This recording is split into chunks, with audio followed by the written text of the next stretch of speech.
Good evening. The opinions and statements voiced by our guests do not necessarily reflect the opinions of this network. Enjoy the shows.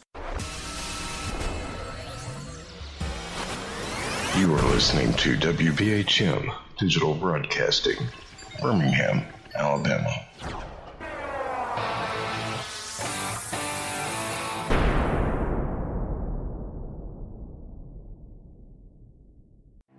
Headline edition, July 8, 1947. The Army Air Forces has announced that a flying disc has been found and is now in the possession of the Army. Army officers say the missile, found sometime last week, has been inspected at Roswell, New Mexico, and sent to Wright Field, Ohio, for further inspection. Now, historic films made in the spring of 1948 and just released show Eniwetok preparing for heavily guarded and still largely secret tests of new atomic weapons. The test's purpose is to measure atomic effects on thousands of different materials, 30,000 tons of them, not, as at Bikini, to prove military effectiveness.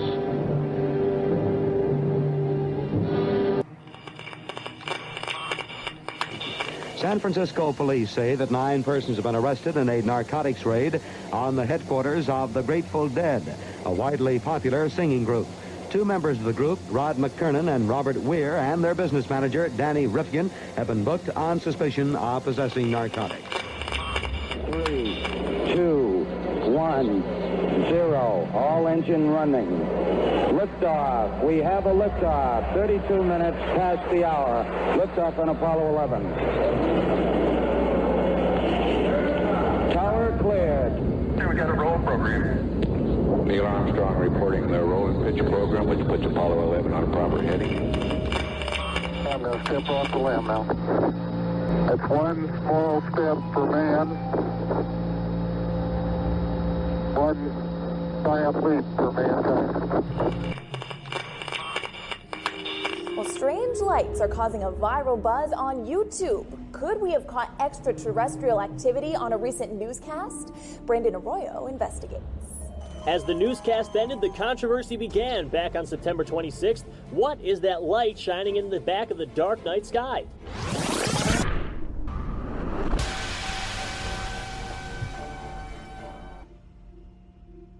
With coverage reaching all the way back to 1948, for over 70 years, Fate magazine has brought you reports of the strange and unknown, all of them true. Now, Fate Magazine Radio is carrying on that tradition of setting the standard in paranormal talk radio as we report and discuss some of the most mysterious and perplexing phenomena imaginable in this strange world of ours. Now, here is your host of Fate Magazine Radio, Kat Hobson.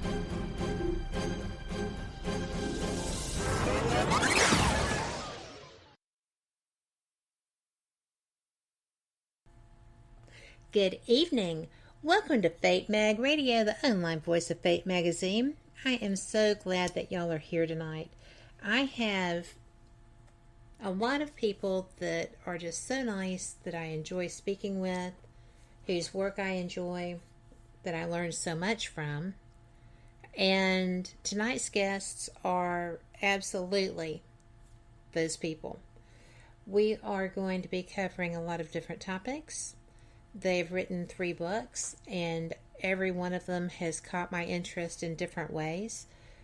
It's actually a little interesting when you stop to think about it, because they themselves are past life experiencers. They are quite interesting. They have been together. Well, I'll let them go with that, because I will probably get numbers wrong and get confusion happening, and I don't want that to happen, because you know what? They're perfect at this. Their latest book, though, the manual, is something that when I read the blurb on it, I just chuckled, because they could have written the manual, and here they are. They did. So, Carla Bogni-Kidd David, oh my gosh, Bettenhause. I just lost my words there. I am so glad that you are here, and I am looking forward to this conversation. Thanks, Kat. Thanks for having us, Kat. Well, you know, it's always a pleasure. It's never boring when you're here, and y'all are two of the most interesting people, both as a couple. I think you're just a powerhouse couple, as you should be after all these times together. But your writing is fun and interesting, and sometimes poignant. But I think that it's something that I tell people about all the time. I hope everybody that I tell to read you has, because you will be able to retire and do nothing but play. So, again, we are going to be covering an awful lot of ground. But, Carla, would you like to start off this time with letting people know the history that you share with David and how y'all actually came to be the dynamic duo that you are? Certainly. Dave and I work together in a medical office. Dave's a physician. And a few years back, we were very stressed out. There were new rules and regulations in the medical field, and we really needed some relief. I approached Dave about meditation as an option, and we decided as an office that we would do that. So we decided to meditate, and Dave was very unaware until the third day of our meditation that he can connect very easily to the spiritual world. He met his spirit guide. He met my spirit guide, my mother, who had died 18 years before.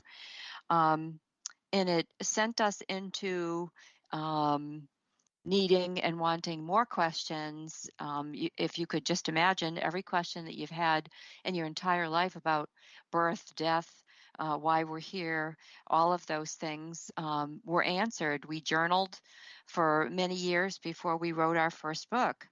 And our first book is called The Gift of Past Lives with Mother, Isabella, God, and Elizabeth. And the reason that it's subtitled that way is because the book is information received from Mother, Isabella, God, and Elizabeth, my spirit guide. And Dave, do you want to tell the story about what happened with your first memory? Well, my first memory, again, all of our memories came from meditation, but our first memory is I came in and I told Carla that I had this memory where I was standing in an alley and I looked across the alley and Carla was standing there. Now I say it's Carla. It looks like Carla. She had the same steel blue eyes, but she was dressed in 1920s garb with a fringy, flapper kind of dress and a little gold band on her head. And I was looking at her across the alley in the dark, and suddenly I saw two flashes, and I felt myself get hit in the chest, and I was thrown to the ground, and I realized I had been shot. And Dave, oh my gosh, we should tell the listeners that don't understand what he's talking about during this memory. When Dave meditates, he can easily go to past lives. And during one of his first few meditations, he, unbeknownst to him that he could even do this, he went into this past life in Chicago in 1925, and this is what he was seeing. This is what he's talking about when he says his very first memory. And so that memory continued, and I kept getting more and more of the story as we meditated every day. And I realized that I had met this flapper at a wedding of a man named Angelo, who I had a business association with. I was some junior banker in Chicago. And somehow I got invited to Angelo's wedding. He was an important person in the community. And I met Ruby, which was this person who looked just like Carla at the wedding. And I invited her to breakfast. And the next day we met for breakfast. And we took a walk along the Chicago coastline in the middle of January in the cold.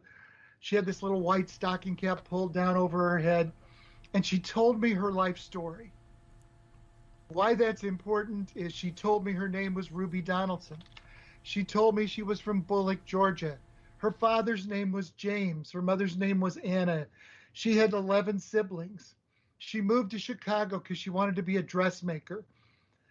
And somehow she went to a lady who got her involved in a speakeasy.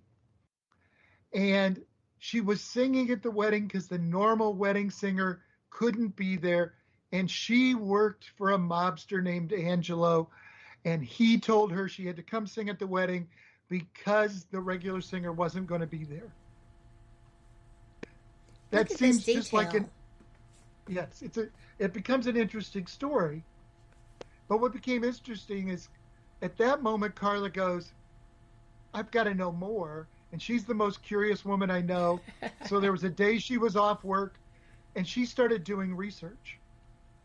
Carla, tell them what you found. Well, luckily I'd written down all the information that Dave gave me, all the names, places, dates, all of those things. So I decided I would get onto Ancestry.com because certainly if there was anything to be found, that would be the place to find it. We later went to Chicago and went through lots of newspapers and things and did find some articles, but on Ancestry.com, I did find Ruby Donaldson, which there were many of, but I knew her date of birth and I knew her parents, and I knew that she was born in Bullock, Georgia, and I did find it. I found her parents. I found pictures of her parents and some siblings. I couldn't find any of Ruby, but born in Bullock, Georgia. And then I also went further and started to Google things about gangsters named Angelo. And of course, what I found was Angelo Jenna. And Angelo Jenna was married to Lucille Spinola in Chicago, Illinois, January the 10th, 1925. Now, I knew what the date was already, and I knew that his name was Angelo. So I did find the wedding. They were married in Ashland Auditorium, and they had over 3,000 people there. I found a picture of their wedding cake. It was over 10 feet tall. And so Dave and I had some solid evidence there. And that's what began. I know. And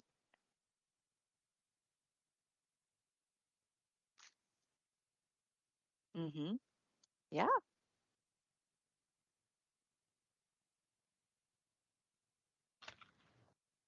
And the details.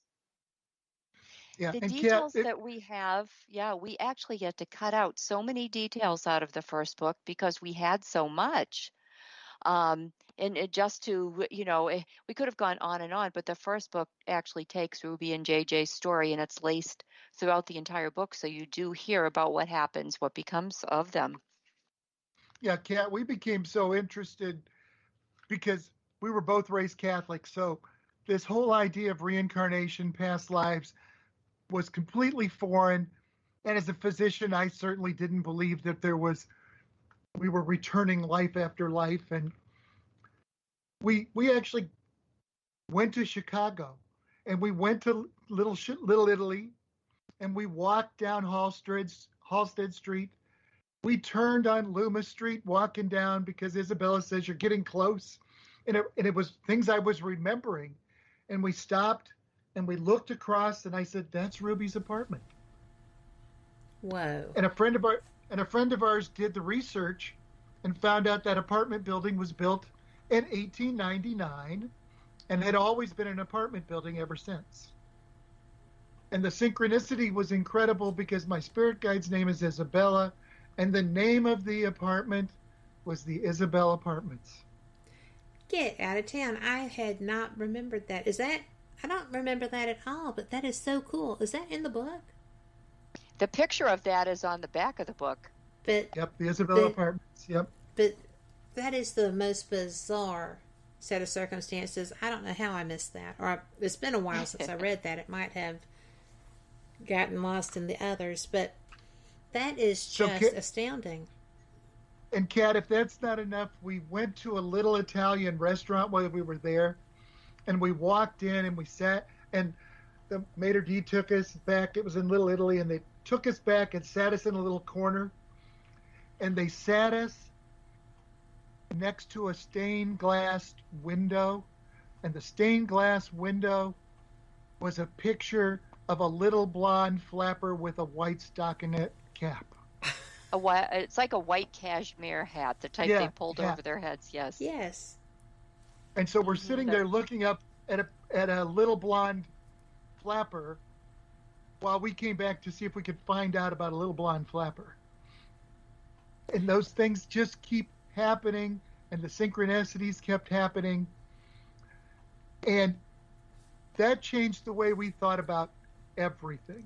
Well, I know it did. I mean, it's just, I just think that is absolutely a bizarre circumstance. And I think that that's why I and our listeners enjoy y'all so much, because the things that you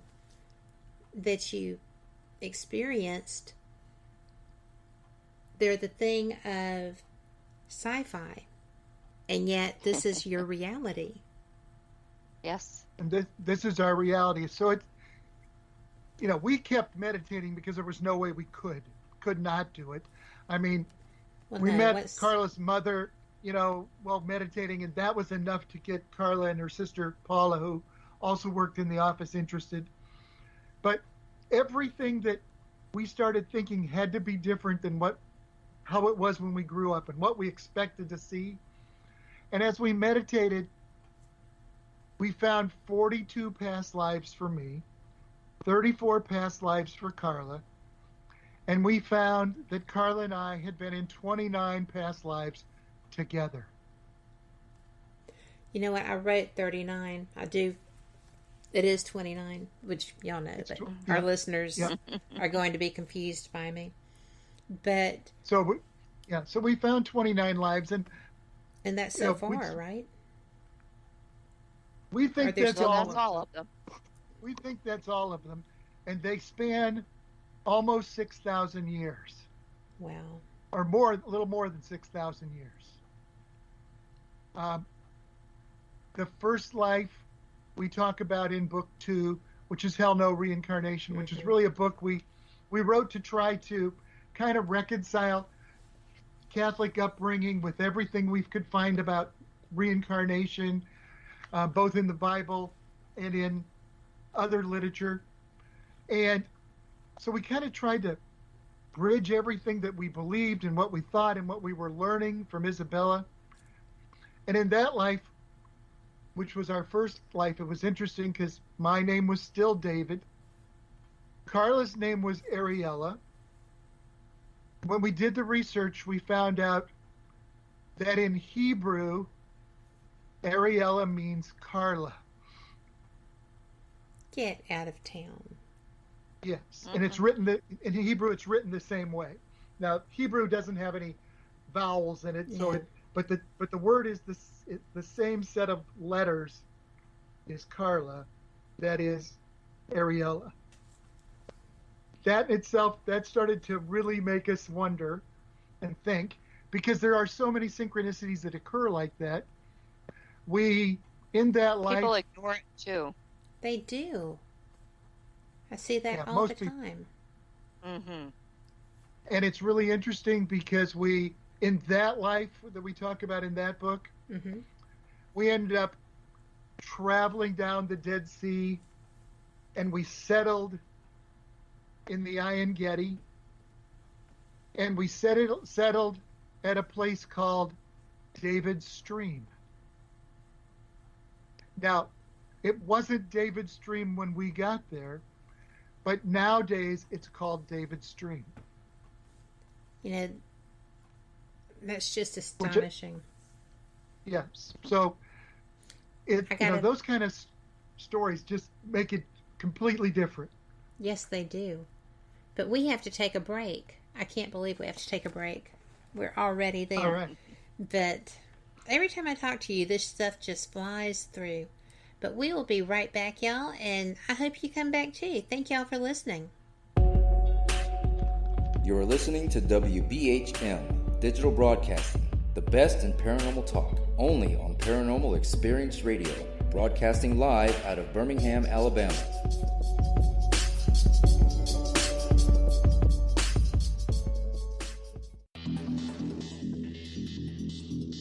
Several U.S. presidents are on record talking about the UFO mystery. Yeah, Presidents Jimmy Carter, Ronald Reagan both had UFO sightings of their own, but the current presidential campaign might be the first in which UFO disclosure has been championed by a major party candidate.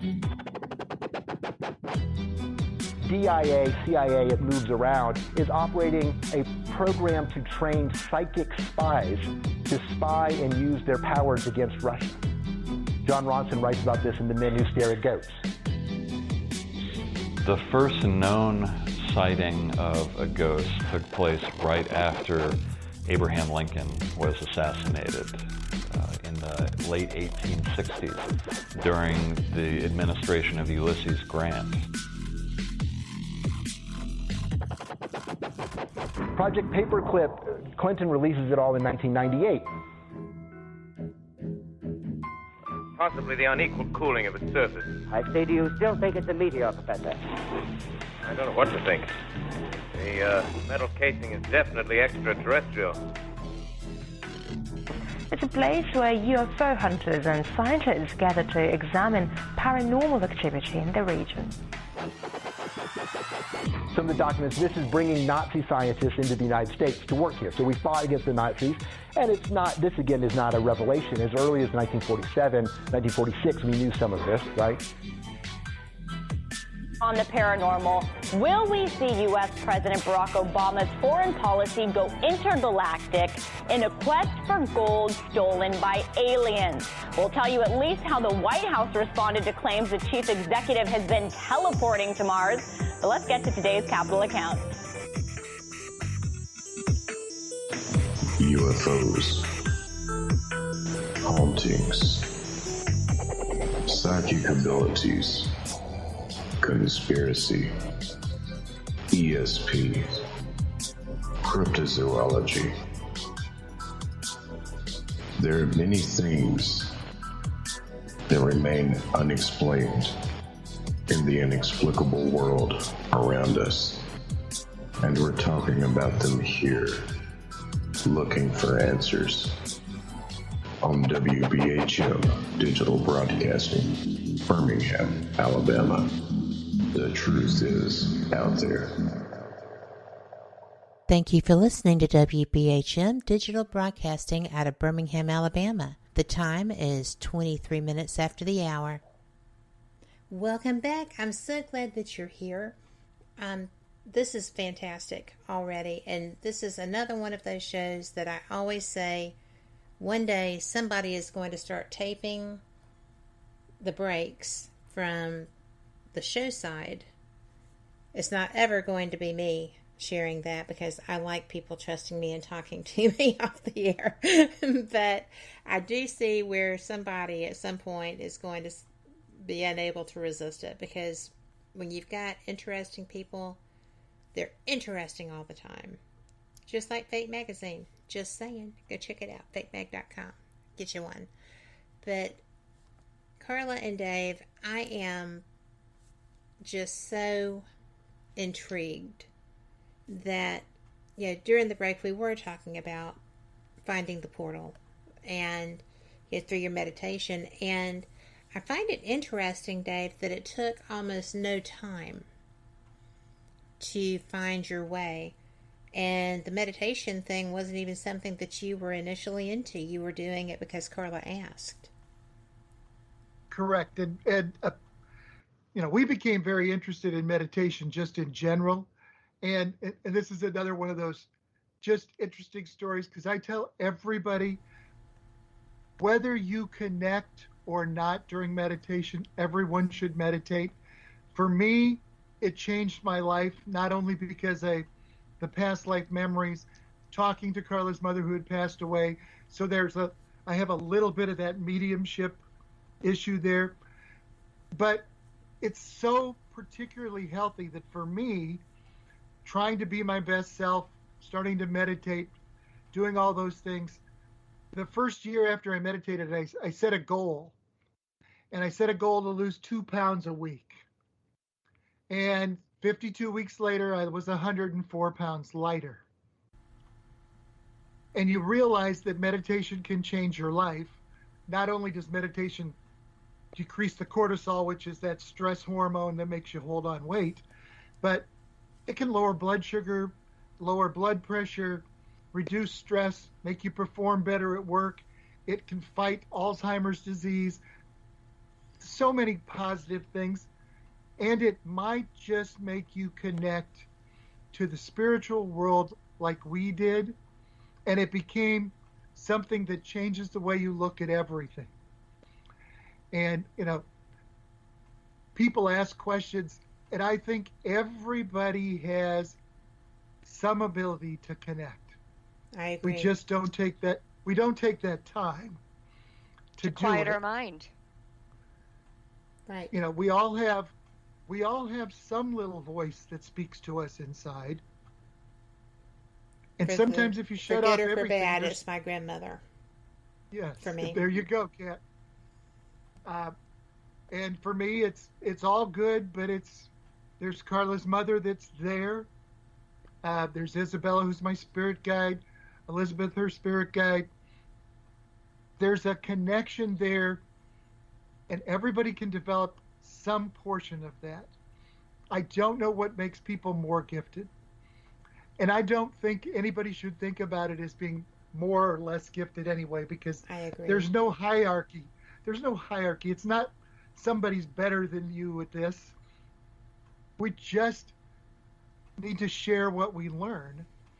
That's why we're on a show like yours, Kat, because open-minded people just need to know that there's something out there that's different than what we see in this physical world. Exactly. And I love what you said about there's no hierarchy, because, you know, it doesn't matter if you're a person that understands animals. It doesn't matter if you're a person who is aware of beings around you. It doesn't matter if you can heal. It doesn't matter. All of these are gifts of the spirit.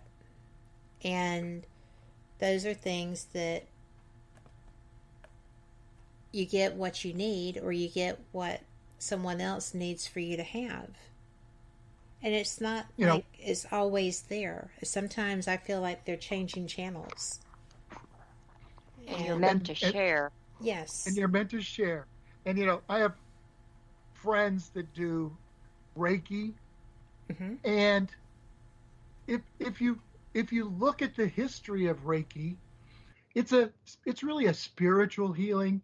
It's an energy. The energy's focused from the Archangel Michael. No, take off the Archangel. Oh, the Angel Michael, because they don't have a hierarchy either. We just talked about hierarchy. That's right. Yes.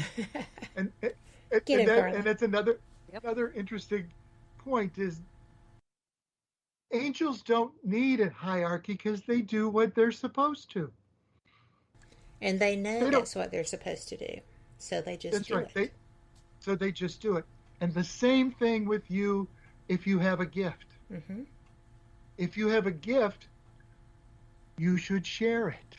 Yes. It's not who has the most. Point taken, by the way. Gifts. Yep. You should share it.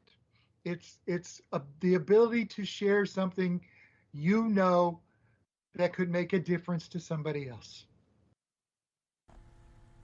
I will say that, pertinent to what we were discussing earlier off the air, if I do feel that there is a need, I am not hesitant whatsoever.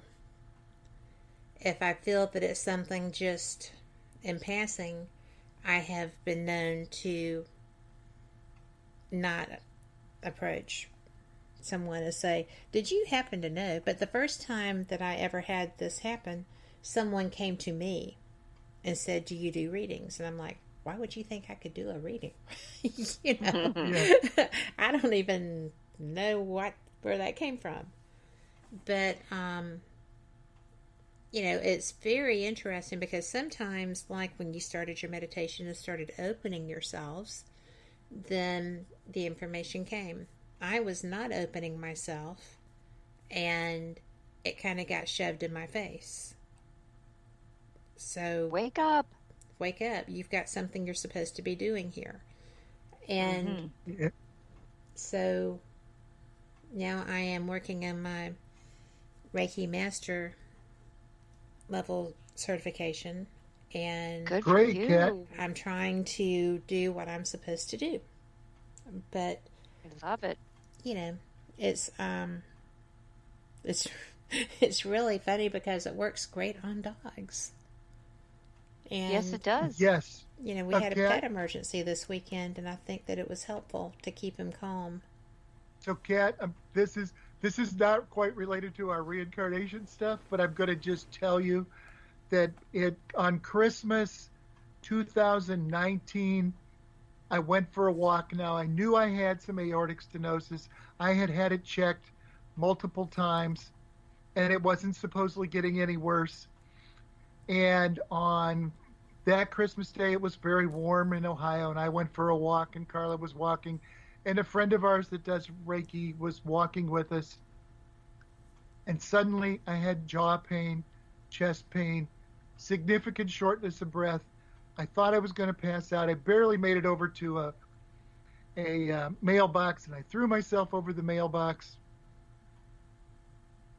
And our friend came over and immediately started doing Reiki. And I suddenly calmed down. Mm-hmm. And I could breathe. And I felt fine. And I said, please go get the car. And I got home and I took 2 aspirins like I was treating a heart attack, and thought, well, maybe I should go to the hospital. Now, I didn't have a coronary event. I had a cardiac event, but all of my main arteries in my heart were fine, but my aortic valve had closed to nothing. Oh. And there's a chance there, at the moment I panicked, not being able to catch my breath, that I think Reiki made all the difference. Mm-hmm. It calmed me. It brought me that peace. Now, I had open heart surgery and had my aortic valve replaced because I don't think Reiki replaces medicine. I think just like any healing event, they all have an adjunct effect. It's just like spiritual growth when you realize that you're eternal. You really, and you realize that there's reincarnation. You don't fear death anymore, but you still fear the moment of death or the pain or the shortness of breath. But Reiki took it away. That's awesome. And through his healing, after the aortic valve replacement, we had another friend that's a Reiki master, and she came in once a week and did Reiki with him, and it was so peaceful and calming to him, and he always felt so much better afterward. And Isabella told him that her name's Laura. Laura would come in, and of course, when people do Reiki, they are directly connecting with Michael, the angel, who is channeling that energy from God and then down to you. And how much better can that get? Well, if I've got to pick somebody on my team, I'm going there. Saying. I think it's a great way to go. And so during my recovery, Laura was wonderful. I wasn't able to sleep in a regular bed for 3 months because they cut you in half. Yeah. And so when she would come in, it would be so peaceful and calm. I would forget that my chest hurt. I would forget that everything bothered me. Now, I also have Isabella telling me, yes, you're going to be fine, and those kind of things which help. But having that direct energy come and keep pushing you along, I started to golf again this year and do things that I didn't do last year. And I realized I don't have any chest pain anymore. I don't have any muscle pain. I don't have any shortness of breath. I feel absolutely great. And so that Reiki, that spiritual growth, all of those things are the things that we need to focus on as humans, and yes, everybody says, yeah, this human life is only what we have now and it's temporary, but it's our experience that we have here. Yes. And so live this experience to its fullest and enjoy it. We think past lives are great. They're very fun. They're exciting. They're interesting. They have lots of spiritual messages. But the most important message is live this life now to its fullest. And yes, we talk about that someday we're going to get off this wheel of karma, and we're going to get off of this, and we're going to return back to the energy that we were created from God. And that's a goal. And it doesn't matter whether you talk about a little New Age approach to reincarnation that's out there, or if you talk to the Hindu perspective, or if you talk to the Jewish perspective on reincarnation, all of them are that one life is not enough to learn everything you need to know. Yes. That you're on a growth path, you're on a learning path, you're on a purification path to return back to God as the love you were created.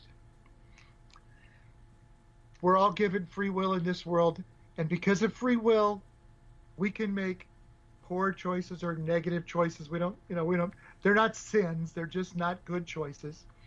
Or we can make great choices and positive choices, and that moves us closer to nirvana if you're Buddhist, Moksha if you're Hindu, heaven if you're Jewish or Christian. And if you look across all of those religions, there's always some part of take responsibility for yourself. Yes. Whether it's an eye for an eye, or you reap what you sow, whether it's the theory of karma. And again, this is one of those things, we've had past life regression training, even though we don't do past life regression for a living. We do it for friends and family, but you realize that when you do past life regression, that you're doing hypnosis, which brings people to the subconscious level. If you look at that from a physician's science point of view, the subconscious in this life records every positive and negative thing that occurs. The example is the first time you touch something hot, it burns you. Yes. The second time something's hot, you pull back faster because it's been recorded in your subconscious.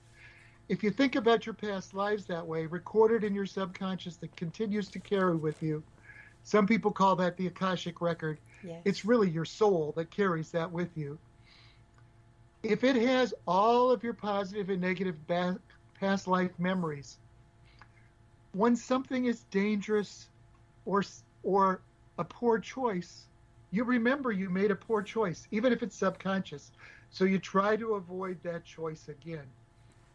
My example would be, I try not to go into dark alleys and get shot at by mobsters like I did during the Ruby and JJ life. That's a definite plus. Definitely want to take that one to heart. You want to take that. So dark alleys and mobsters are bad. Okay.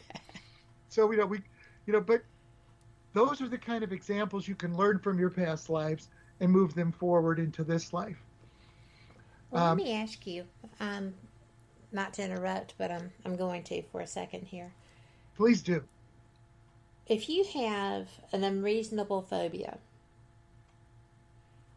can that be related to something that was a past life memory that was so sharp and so hard that it stayed with you somehow in your subconscious into this cycle?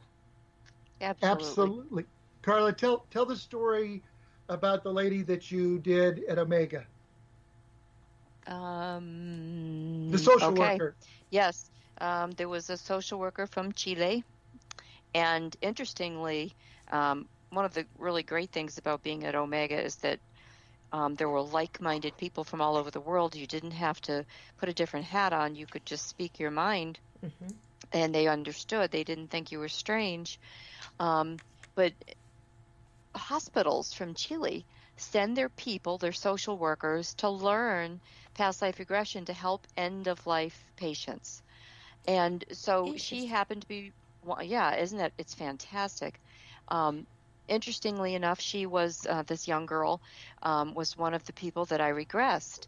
And the very first life that I took her to, and this was early on when I hadn't done many of these, immediately we went to the time when Nero was persecuting the Jews.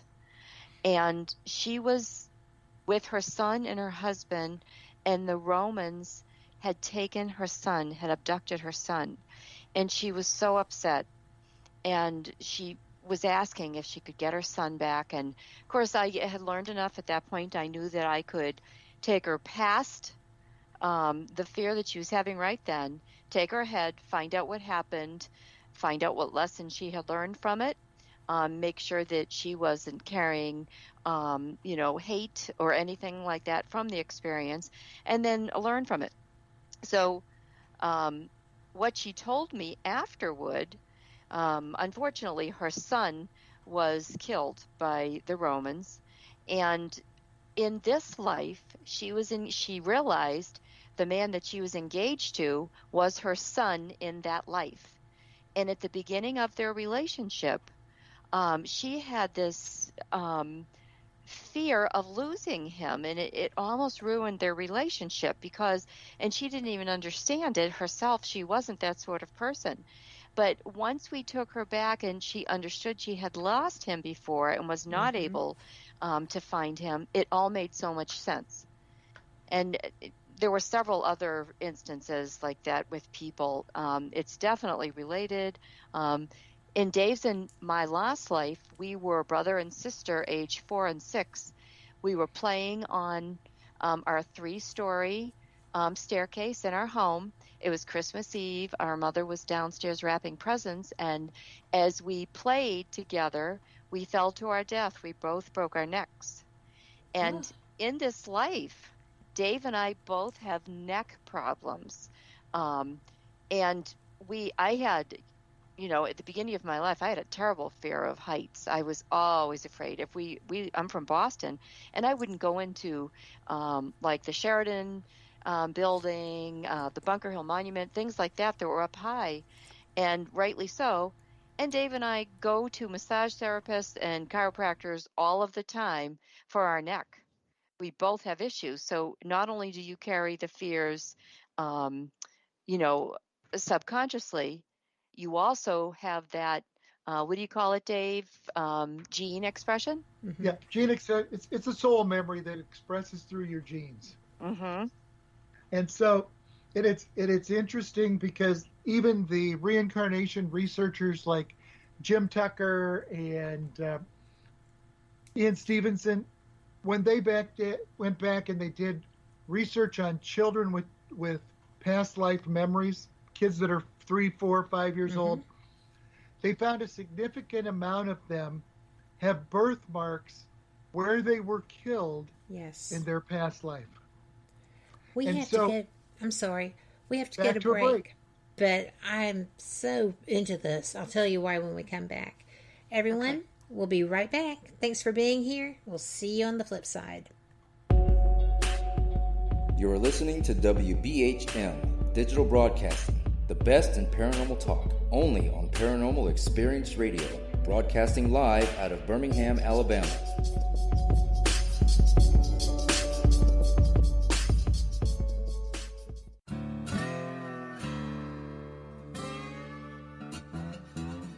Oh, come on. I'm Southern, but... Nope. That'll do. Hello. I am Kat Hobson, host of Paranormal Experience here on WBHM Digital Broadcasting out of Birmingham, Alabama. I enjoy having guests from all areas of the paranormal, from ghosts to ufology to cryptids and beyond. You'll find some of the best researchers in their fields bringing you some great information. Join me on Wednesday nights from 8 to 10 p. Eastern here on WBHM Digital Broadcasting. Since 1948, Fate magazine has brought you reports of the strange and unknown, all of them true. Fate Radio is carrying on that tradition, bringing you the unusual, macabre, strange, and bizarre. Join host Kat Hobson Sunday nights from 8 to 10 p.m. Eastern on WBHM Digital Broadcasting.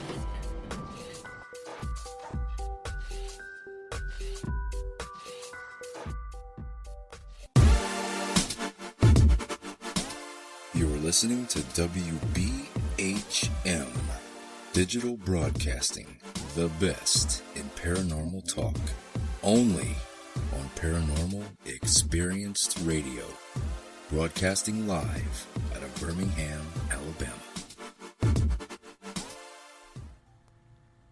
Welcome back to Fate Mag Radio. I am so glad that you're here with us, and I am going to let Dave just take off because I stopped him mid-sentence.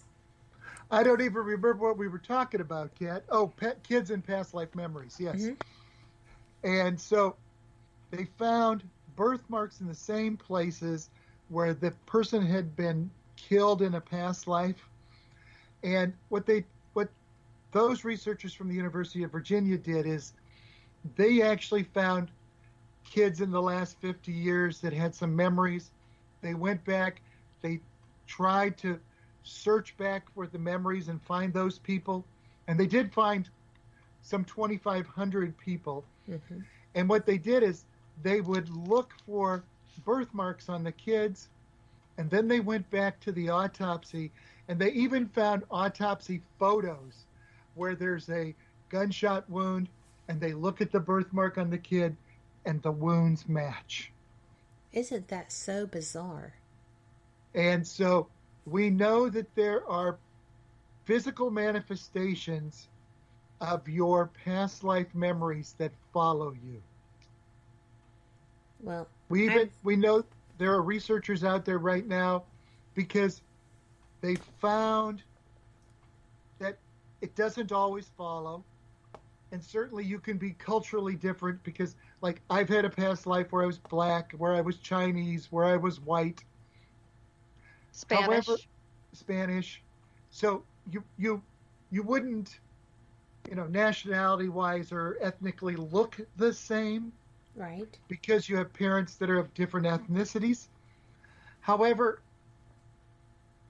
they're doing research and they find that there are people that look like you in the past, mm-hmm.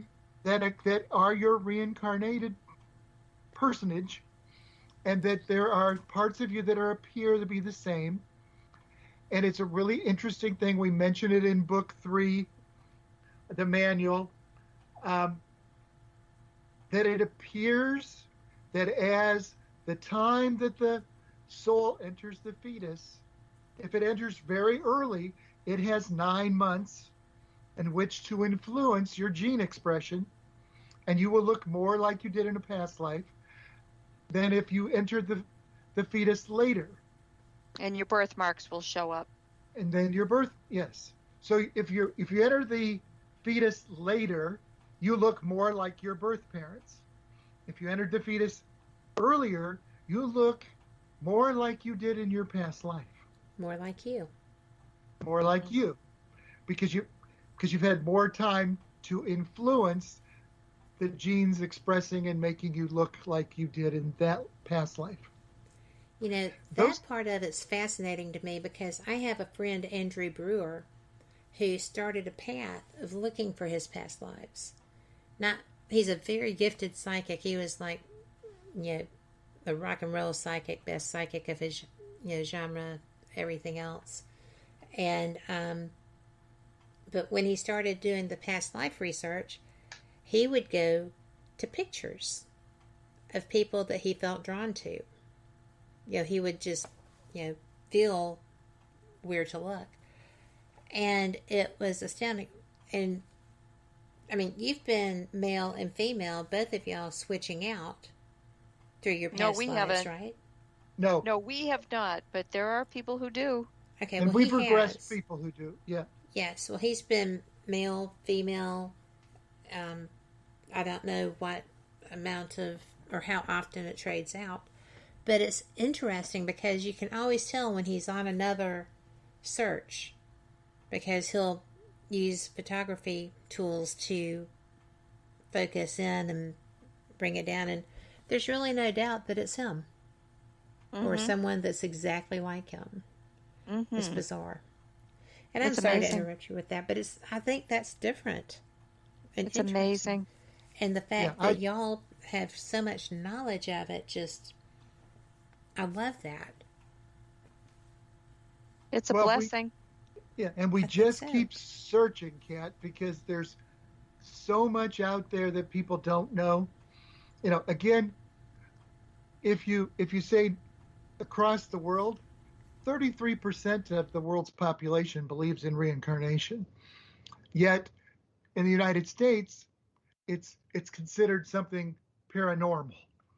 Well, in India, it's not paranormal, it's normal.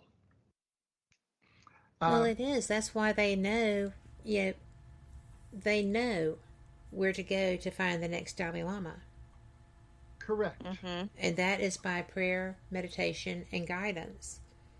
And they went across the border into Tibet to get the current Dalai Lama when he was, 5 years old?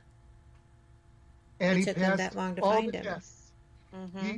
And it's interesting because even for the Dalai Lama, they put him through a series of tests. Yes, they did. And the tests they bring out the toys of the last Dalai Lama and other toys, and they ask him what he would like to play with.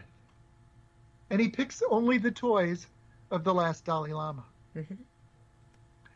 When the researchers do the research on kids with past life memories, they actually find that person's past life, and let's say they were married. So they get a picture of that guy's wife, and then they get 4 plain women that live in the same country. And they put these 5 pictures in front. And 80% of the time, the kid picks the right picture. It should only pick it 20% of the time, but they pick it 80% of the time. So they know that this kid recognizes somebody he does not know. Exactly. Those kind of research just keeps making it almost impossible for me, especially with our experience, to say that this isn't possible. Well, because I know it is. I see that, and some of and I'm going to tell you some of the questions that came to me with your first book when we were interviewing are they're interesting to me because as you have progressed, some of the things have been a little different. And, one of the questions that was actually still in my notebook, but it was in the Amazon profile too, is why can't reincarnation be real?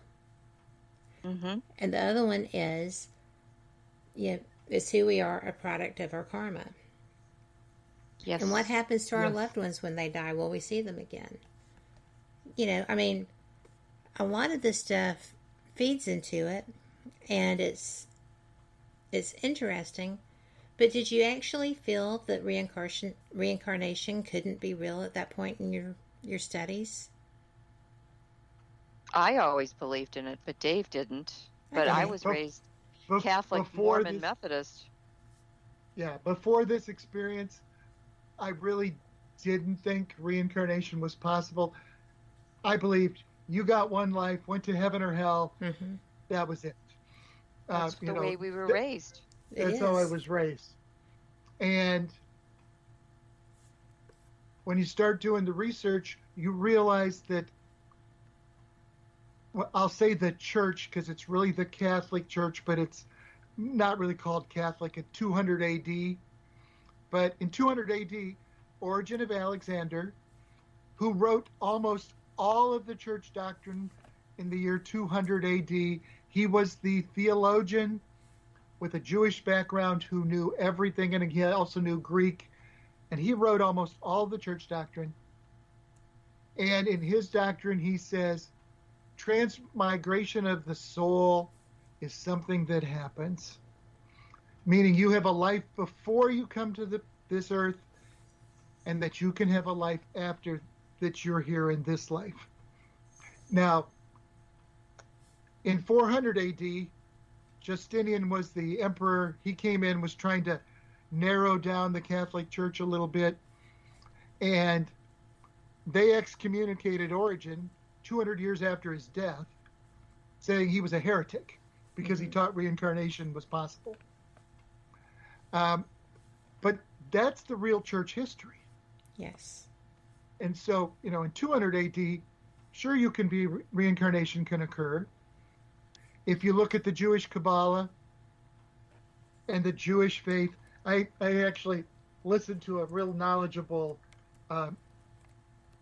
Orthodox Jew who somebody asked him if he believed in reincarnation, and he says, it's been our Jewish teaching since the beginning.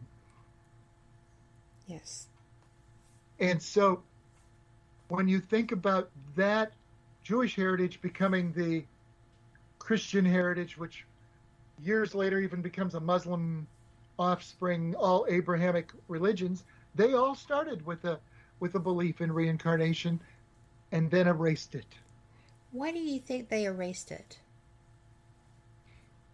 Well, I could give you the answer that almost everybody does. I want your answer. My answer is for the church, for Jesus' death to have a meaning, you had to get rid of reincarnation. Because if Jesus' death meant people were saved, then they would not have to go through reincarnation, so you had to get rid of it. Right. Now, usually the pat answer is, without fear of death, the church cannot control you. Well, that is pretty much it. Mm-hmm. Yep. So, if you don't fear death and you know that you're going to get another chance, and this is really partly in book 2, which is the reality is that we know kids die. We know that there's miscarriages.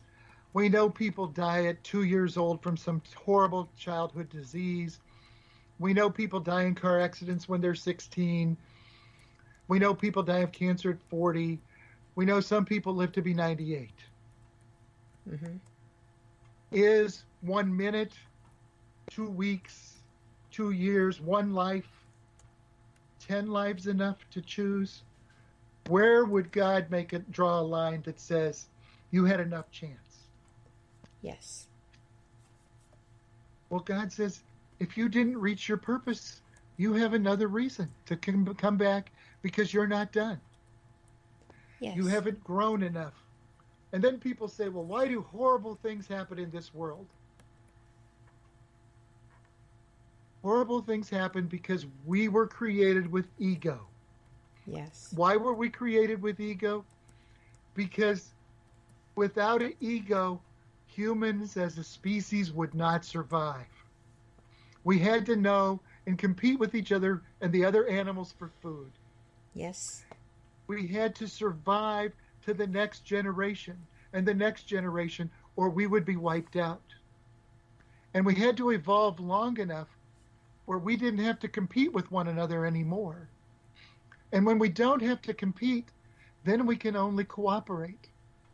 And that means that we're here to learn now compassion and love, because competition isn't important. And if you look about the world right now, people think that we're living in a horrible time, but we're not. We're living at the least violent time in the world's history. We're living with the least amount of hunger that's ever been there. Even in developing countries, if you compare us to 20 years ago, their standard of living is 120% higher than it was 20 years ago. The world is improving at such an incredible rate. And some of that is because we don't really have to compete with each other. And when you look out at the world, you see people still trying to stir the world with tribalism and or groups trying to fight each other. Well, that's really something we can get rid of. Well, we're supposed to be talking to each other and compromising, because if you have a good idea and I have a good idea, the reality is that the best idea is somewhere in between. I think so too. But we have to go to our top of the hour news break. This is flying by.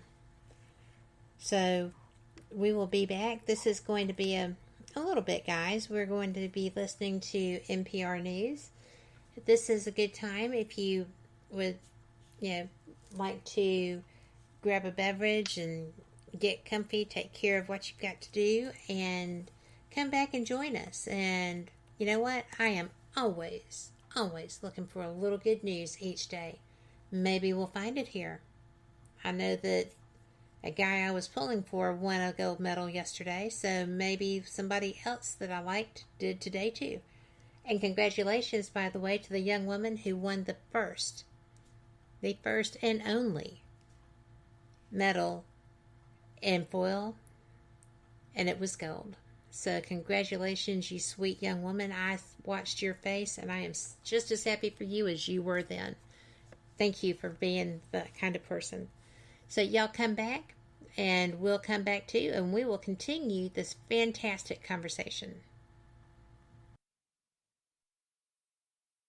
Support for this podcast and the following message come from Blue Cross and Blue Shield of Alabama. Workplace fashions have changed over the years, but what matters stays the same: your employees. We've been the healthcare partner Alabamians have counted on for decades. Blue Cross and Blue Shield of Alabama. We cover what matters. Live from NPR News, I'm Janine Herbst. Ahead of a possible vote this week, Senate negotiators are still trying to finalize a bipartisan infrastructure plan.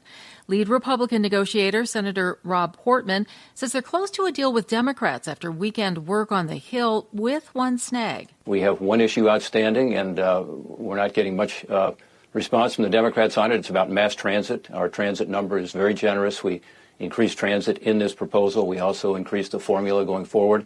Speaking there on ABC's This Week, but Portman says the plan is popular with the American people and the U.S. Senate.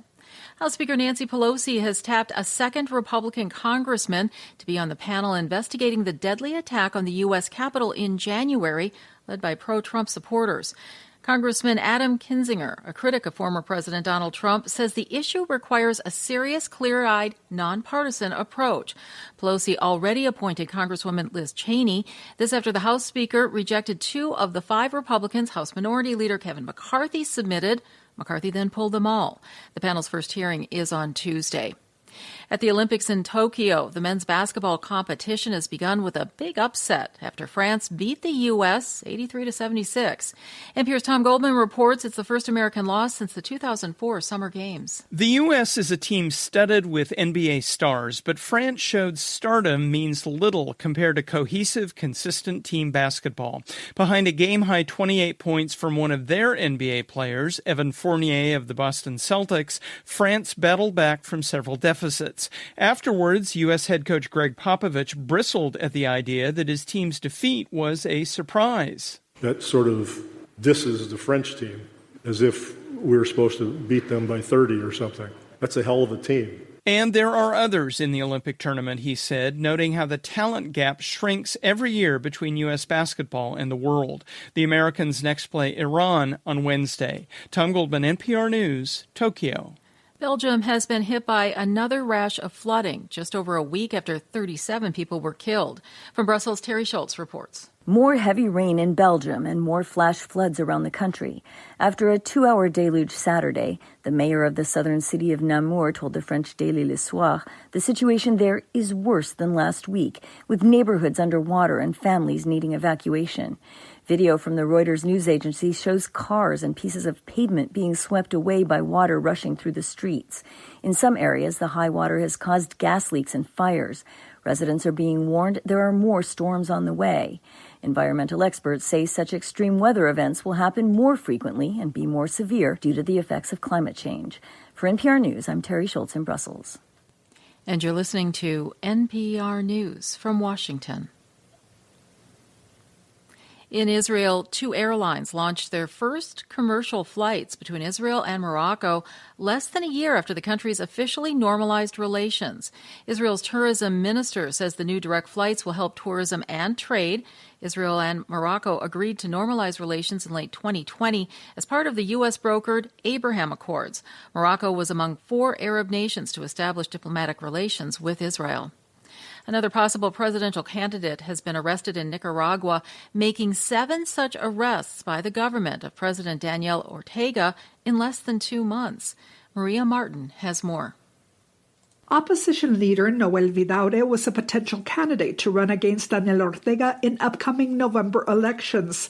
He represents the Conservative Citizens for Liberty Party, whose roots are in the Contra movement of the 1980s that attempted to overthrow the revolutionary Sandinista government, then also headed by Daniel Ortega. The U.S. State Department has condemned Vidaurre's arrest, as well as the detention of political commentator Jaime Orellano. The European Union says it's, quote, inconceivable that anything resembling a democratic competition can take place during November elections. The Ortega government accuses more than 30 detained opponents of crimes against the state. For NPR News, I'm Maria Martin. A bus crash in Croatia has left at least 10 people dead, dozens injured. Police say the driver apparently fell asleep and swerved off the highway. I'm Janine Herbst, and you're listening to NPR News. Welcome back to WBHM Digital Broadcasting out of Birmingham, Alabama. The time is 5 minutes after the hour. Welcome back for the second hour of Fate Magazine Radio here on WBHM Digital Broadcasting out of Birmingham, Alabama. I am so excited with today's show, but I do want to let y'all know that if you visit fatemag.com, you can find all kinds of things. We have archived, uncirculated editions if you're missing one from your collection, and I know a lot of you have collections. We have trading cards. Something new is that we have shirts, and I'm going to go on record as saying that it is one of the most comfortable shirts I've ever worn. If you see me at a con coming up, you'll probably be seeing one. I won't have them to sell, but you can order through the website. And just like renewing your subscription, if you have let it expire, I know it's been a tough couple of years lately, then just go and redo it. And we've got new editions coming out. Phyllis is doing a great job of printing. So it's wonderful. Get over there. And I am so excited because the conversation that I am having with Dave and Carla is just amazing. And y'all have heard them before. Every time we have a conversation, it is just great. And this is, I think this may be one of the best yet. What do you guys think? We think it's a pleasure to be on your show every time, Kat. Oh, I didn't say it wasn't a pleasure every time. I just am having so much fun. And we're getting into a little bit more nitty-gritty, right?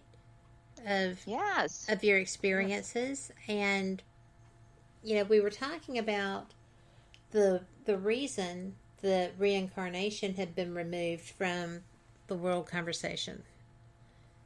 And, you know, the fear being a fantastic controlling factor is definitely right up there. And, you know, we see it at play all the time. You know, there are those who would be mistaken to say that, you know, this virus was, you know, just built up to be a fear tactic. I don't think that's true. I have seen too many people who have survived it. I have seen too many people who have died that I know personally to not believe that this is an awfully real deal. Mm-hmm. And working in the hospital, Kat, yes, it's a real deal. It certainly is. And, was I upset that I couldn't see, touch, or feel my mom? And, because she is in a nursing home, yes, I was. She lost her touch with the day-to-day because of being isolated in her room with a roommate, and wound up going from assisted living to memory care, which is horrid. Aww. Yeah. But fortunately, now she can be a little bit more social, and you can see her popping back up. She's a very social creature, my mother. So, Well, that's one thing we always try to point out. So many people are concerned with what the reality of everything is. Yeah. And the reality is, Kat, we have shared experience. I don't care how the mechanism, but we have shared experience, which means we're supposed to interact with each other. We are. We're built that way. We're built that way. So just like you said, with your mother not having contact, she shuts down. The world works that way. If we don't have contact, we shut down. Yes. And, I want to say kudos to everyone who, good, bad, or indifferent, were brave enough to get out there and take care of people who were living in isolation, who were living with the TV on the whole time, who needed to get human interaction, not electronic interaction. And yes. And a lot of people are much better today than they would have been because of, I think those were some unspoken heroes too. Absolutely, Kat. My friends who are nurses, my cousin who runs a hospital and is a physician as well, when it very first started, was offering, if you have any days that are yours, we will pay you. I mean, he started that within weeks of this beginning.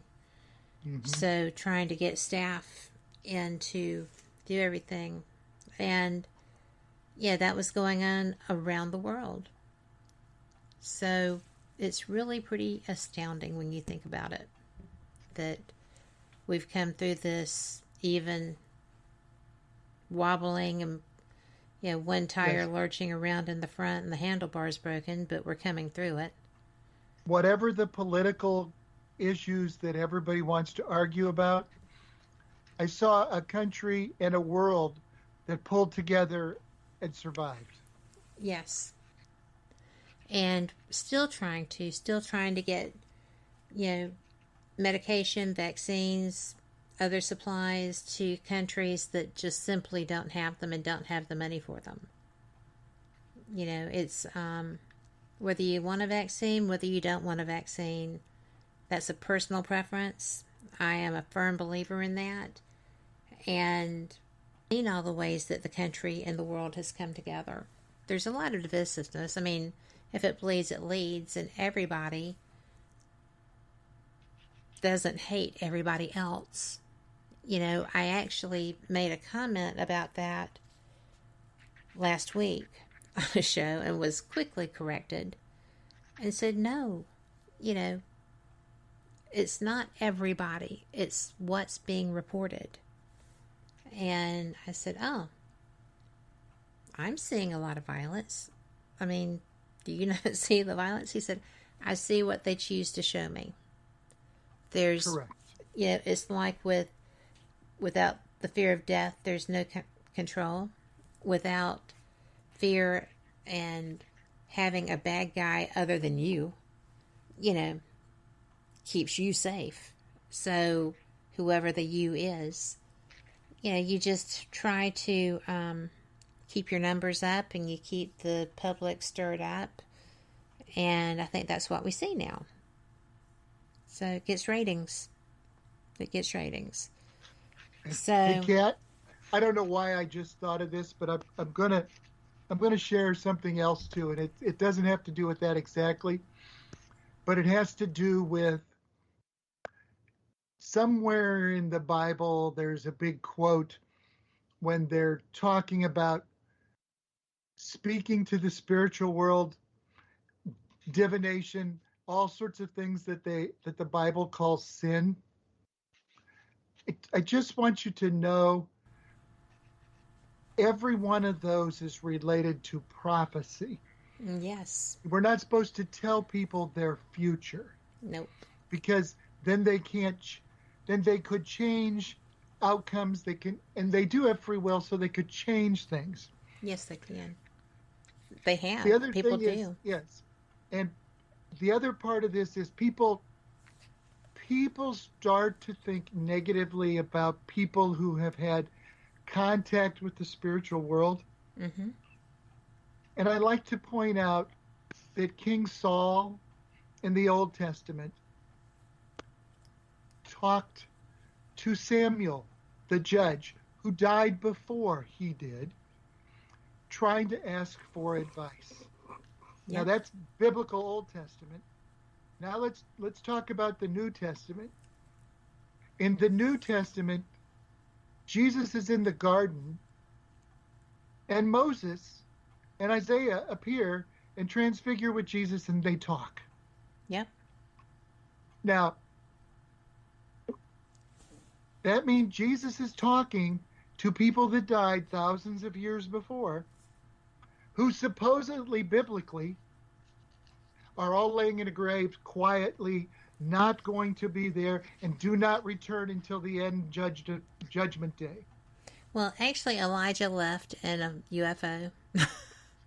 Well, he left in a chariot of fire. He left on a chariot of fire. Yeah. You can argue that if you want. Yes, because Isaiah supposedly never died. Mother Mary supposedly never died. She had an assumption. Jesus came back, never died, had an assumption. However, biblically, Jesus talks to dead people. Yep. So speaking to a passed over soul can't be a sin if the church says Jesus can talk to dead people. Well, they might have given him a writer. Yeah, well, I'm sure that's the argument. And how many other times in right. the Bible? Right. Well, I actually had that conversation with someone yesterday. And that's one of those arguments against mediumship that I just don't buy. Well, it's just too easy to disprove. Yep. But, I'm just, because I really, I'm Switzerland.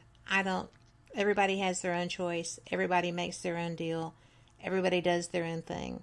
And as long as you're not causing harm, there's no reason with you doing your own thing and making your own deal.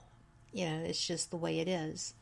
But I am so relieved that starting the second week of August, I don't have to make an appointment and go in fully masked, gloved, and, everything else to see my mother. Yeah. I don't even have to have an appointment anymore. So, or I won't have to. And I think that's probably going to be changing again because, it's coming back. The Delta variant is out there that is causing there's so people many. to be more sick. Yeah. There's so many variants. And, all we can do is just be positive and do we know what to do now. Americans learn fast. We know what to do. We just follow the guidelines and you do it. And you get through it.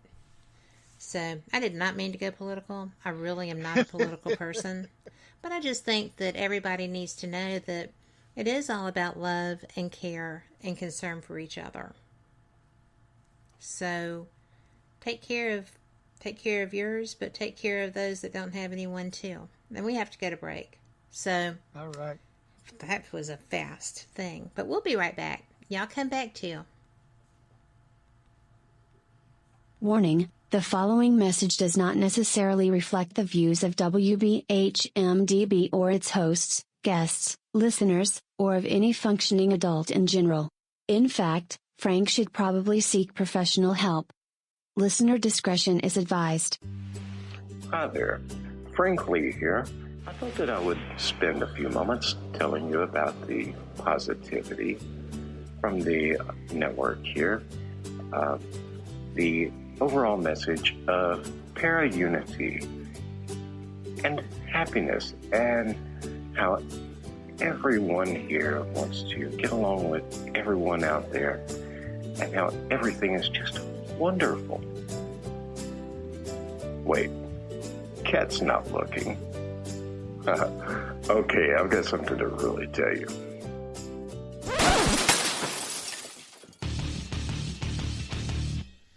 Okay, so I'm going to tell you what's really going on.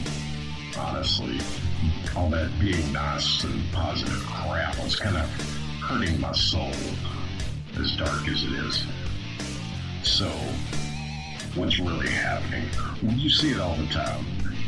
Everybody and their brother out there has a paranormal team because they watch a couple of episodes of Ghost Hunters or some crap like that.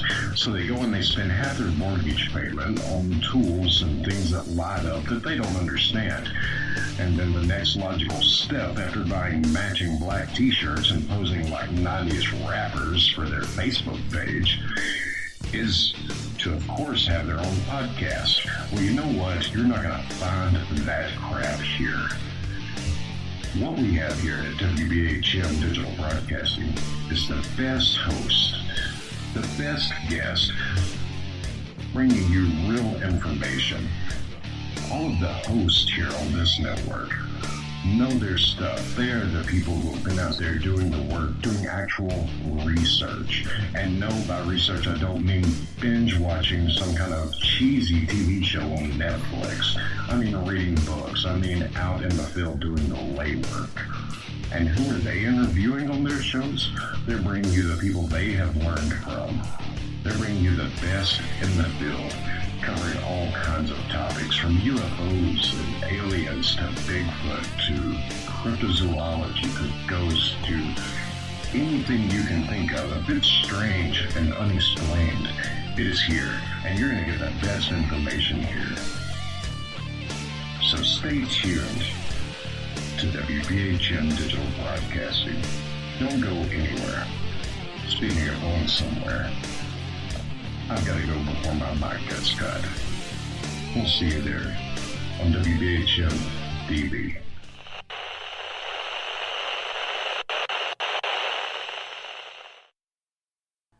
Welcome back. I am so glad that you are here with Fate Magazine, and I am proud to be the host of Fate Mag Radio. And, you know, the last segment, it sounded awfully political. But I just wanted to share about caring, you know, not politics, and people being able to do them, do what matters to them. And, you know, anybody that took it any other way, I apologize, because that was not my intent. Because you know what? We are all here for the same purpose, and that is to live our lives, to make the world better as we can, and to learn about all things interesting, which is why we have Carla and Dave here to talk about just the manual. And God knows we need a manual. They wrote it. Well, Kat, we need a manual because one of the questions that people often ask us is, if we're all trapped in this karmic wheel, how do we get off? Yes. And we had talked about that a little bit. And we talked a little bit about the karmic wheel. And in the manual, we have a picture of the karmic wheel. And I'm going to let Carla talk a little bit about the karmic wheel and how it's related to our astrological signs. Yay. Okay, so in order to give us more assistance, when God chose our astrological sign,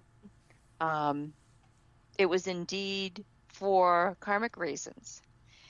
But God went further and gave us an angel to help us with the qualities that we were displaying in our previous lives. So when Dave talked about Ruby and JJ earlier, the first memory that he had of us in Chicago in 1925, Ruby and JJ were young. They were 21 and 23, and they didn't think about their consequences. They didn't think about how what they did trying to get away from the mob would affect everybody else in their lives and themselves. And they displayed selfish tendencies. So in this life, Dave and I were born as an Aquarian and a Pisces. The Aquarian, Pisces, and Aries people have the yellow angel in Mario's Legion, and that is the angel of selfishness. So God has given us this angel to help us overcome. So in the beginning, when we would start to meditate, I would see this yellowish green angel. And I didn't know in the beginning that this was indeed Mario. I would see Mario, and I didn't understand that it was representative of the selfish quality that I had before. And indeed, that was to help me in this life. Selfishness doesn't just mean being, selfish and taking the biggest piece of cake. It could be selfish with your time. So your astrological sign is definitely related to your karma. And Taurus, Gemini, and Cancer have the pink angel from Shamuel's Legion for conceit. Leo, Virgo, and Libra have the green angel in Raphael's Legion for jealousy. Scorpio, Sagittarian, and Capricorn have the red angel from Uriel's Legion, which is unforgiveness. So you ask, why did I come back again? This is a pretty good indication of what you did in your previous life. You understand that because of the angel you have now that will help you to not display those tendencies. And it's the other thing that's really interesting, and if you haven't read the first book, JJ does get shot. He dies. Ruby also gets injured. She gets lost. She has a very negative outcome in that life. And so it's interesting too, because we talked a little bit about what carries forward. We talk about how God gives you some help, so she gives you an angel of selfishness for us, because in Ruby and JJ's life we were selfish. And you have to know that the Aquarian and Pisces' greatest fears are emotional loss, death, and self-sacrifice. And Ruby and JJ lost love, had emotional loss, they had death, they had self-sacrifice issues.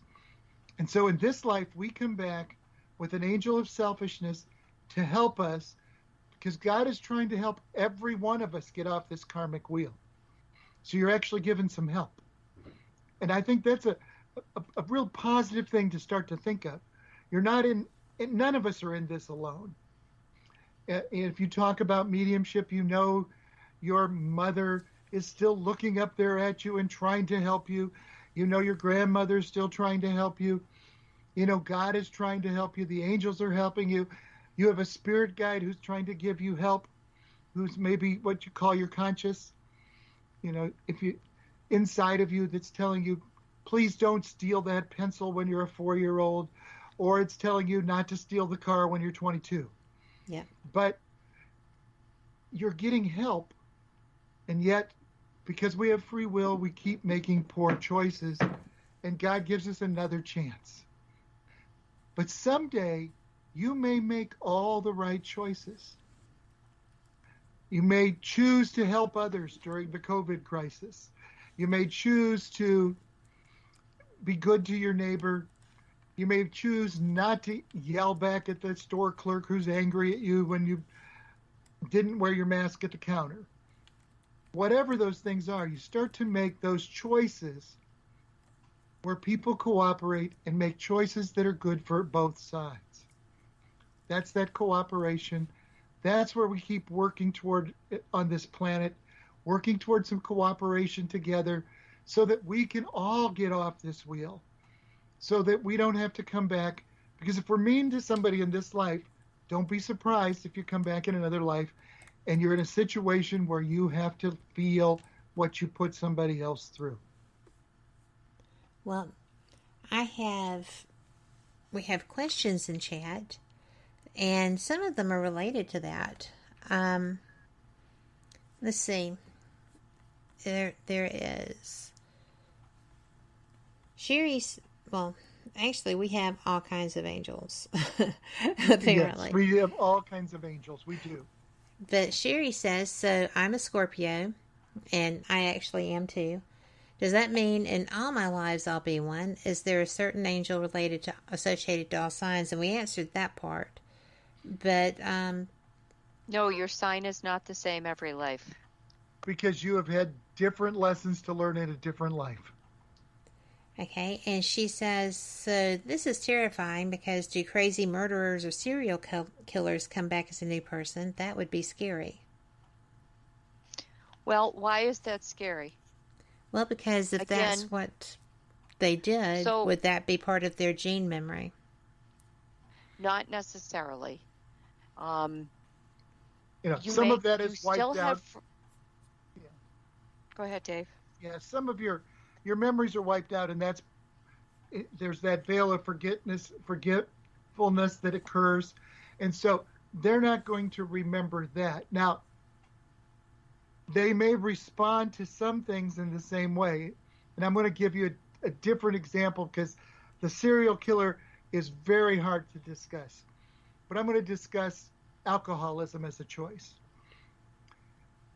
Certainly, if you had alcoholic parents and you became alcoholic because you had alcoholic parents, do not be surprised that your parents might come back in the next life because and have you as an alcoholic parent, because someone has got to break the cycle.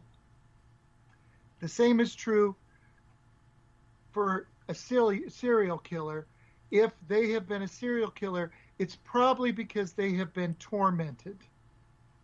Because somebody needs to break the cycle.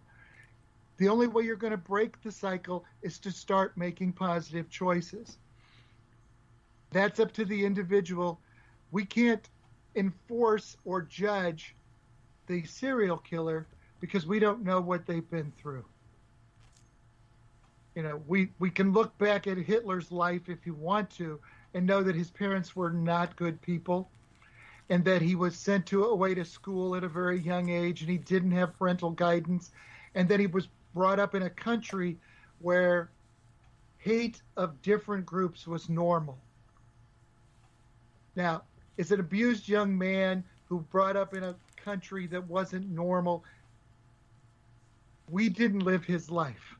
Now, what he did was horrific.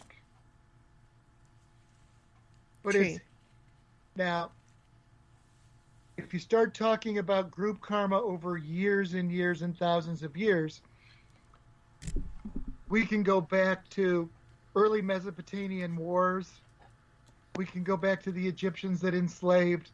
We can go back to the time of Jesus where the Romans were persecuting the Jews and the Jews were fighting back. We can go years later and the wars are still occurring. We can go through crusades because those are man's ego trying to decide that they're the most important.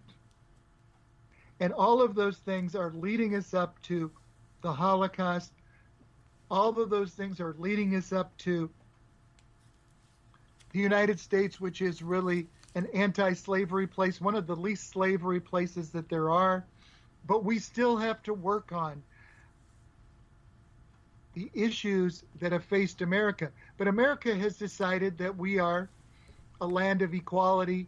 We've passed the civil rights things. We're working toward fixing the problems that were here. Yes, there are I'm working hard at that. We're trying to fix the problems that are here. That's getting us as a group off that group karma wheel. We're trying to stay out of wars. We're trying to negotiate with foreign countries. We're trying to have the discussions on race and those kind of things because we're trying to fix the problems of the past. That's the way you get off the karmic wheel. Yes. Whether you fix your personal problems in the past or the group problems in the past, we get off the karmic wheel. And we return back to God. We return to a place where we have no wants, no needs, no competition, a beautiful existence. Do we need this experience to be able to get there? I guess the answer is yes, because we don't make the decisions, God does. I was going to say, because that's really not, people may feel like they're in control of everything, every aspect of their lives, as it were. But really and truly, we're kind of reactionary to an ultimate plan. And that's so intuitive, Kat, because karma really isn't related to what you do. It's usually how you react. And that's really where karma gets. If somebody hurts you and you retaliate and hurt them, karma continues. If you want to go back to Jesus, who says you turn the other cheek. Yes. You don't necessarily have to respond to every negative thing that occurs to you. And that's really how you overcome your karma. You make a loving choice to forgive the other person. You make a loving choice not to be conceited and say, my way is the only way. You make a choice that you have everything you need. You don't need what the other person has, which is a thought of jealousy. And if you don't like what you have, do more. Work harder. Be better. Does that make sense? It does. And, there's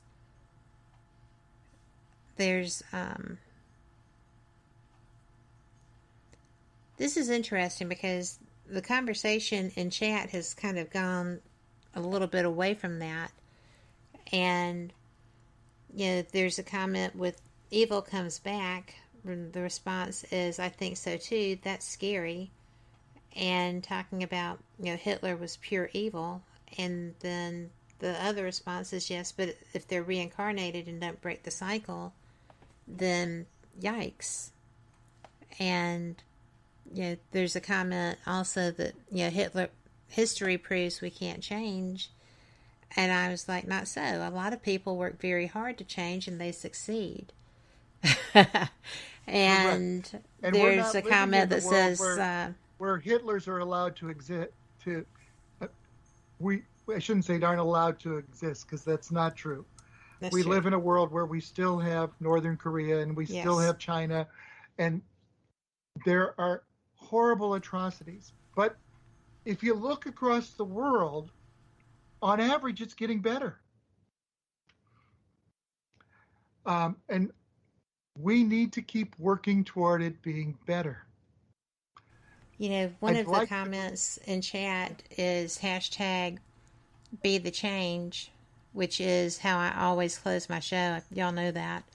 Yes. But, and it is true that, and the comment is change has to come from within, not from legislation. But sometimes people need guidance if things are not going well. I mean, I think that we should all just literally be the change is what I believe. And that means all kinds of different ways to do it. But I think that we are in a struggle right now where we're trying very hard to become cohesive. And it's a battle because our karmic nature knows that that's what we're supposed to do. But our human nature, our live by the day nature, that I want this, that, or the other nature, seems to fight very hard to stay individual and take care of yourself, kind of a mindset. But when we do break that and we do reach out and we do try to go out and do what we are designed to do, I feel that that's what we're designed to do. We're created in the image of God. Well, there's all kinds of sides of God, but I think we're supposed to be cohesive. We are supposed to be forgiving and positive creators. Yes. That's the image of God. It's a spiritual image. It's an image of love, of caring, of giving. That's the people we're meant to be. We had to survive to this point, and that's the point of all reincarnation, which is to get to the point where you're making a choice out of love to do something. And you have to have free will to choose love. If love is coerced or forced, it's not love. So we have to have free will, and we have to overcome our free will and make good choices, because we're responsible for our own actions.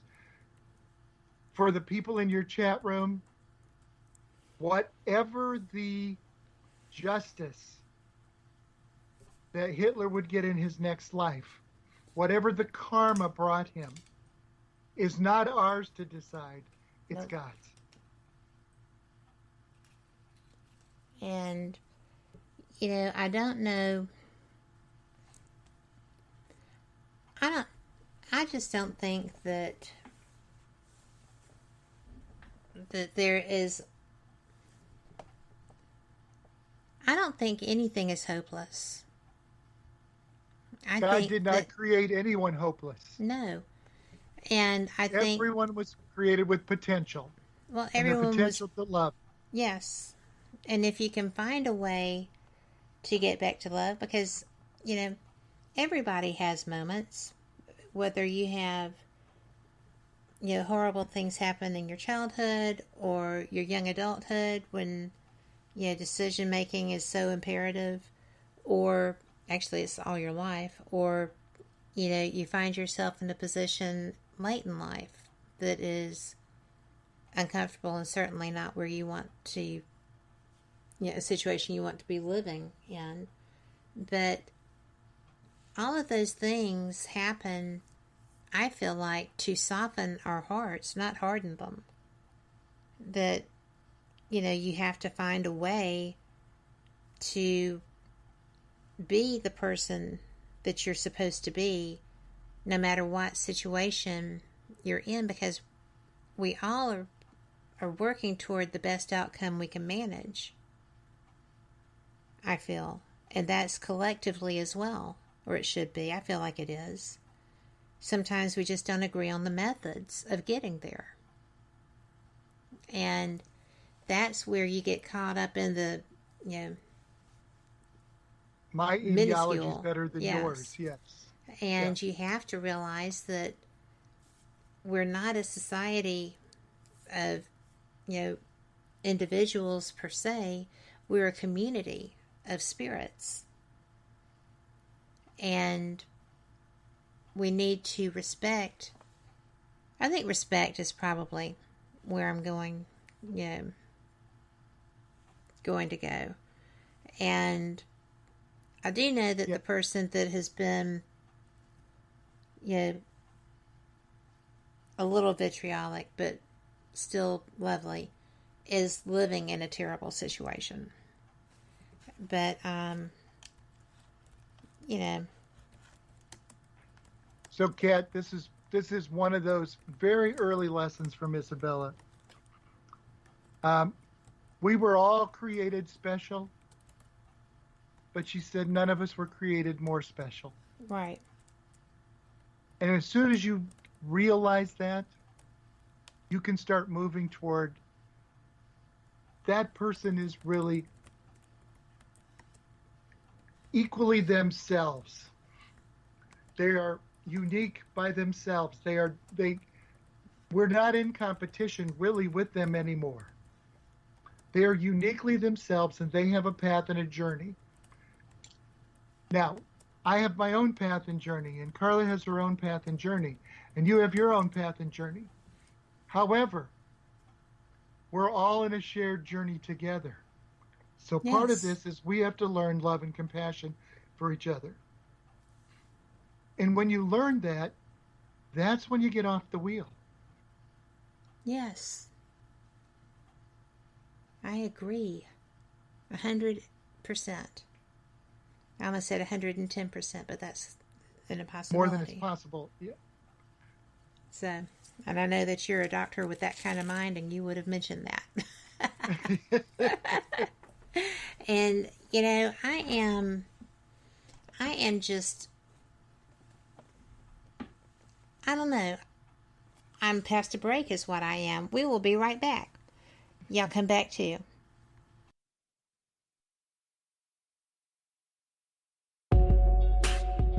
You are listening to WBHM Digital Broadcasting, the best in paranormal talk, only on Paranormal Experience Radio, broadcasting live out of Birmingham, Alabama.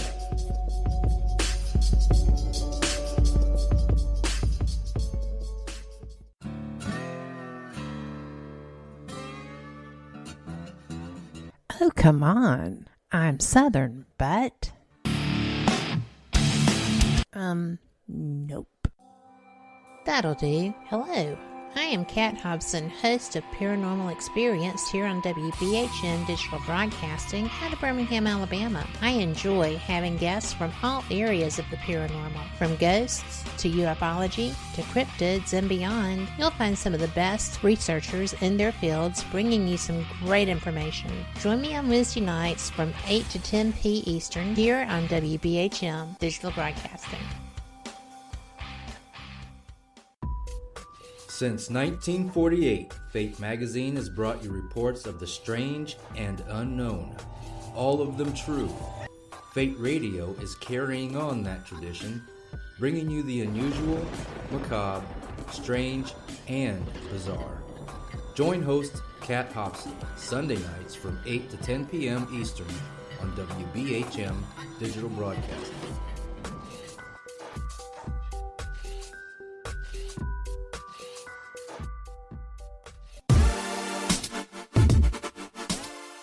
Listening to WBHM Digital Broadcasting, the best in paranormal talk, only on Paranormal Experienced Radio, broadcasting live out of Birmingham, Alabama. Welcome back to Fate Mag Radio, the online voice of Fate magazine.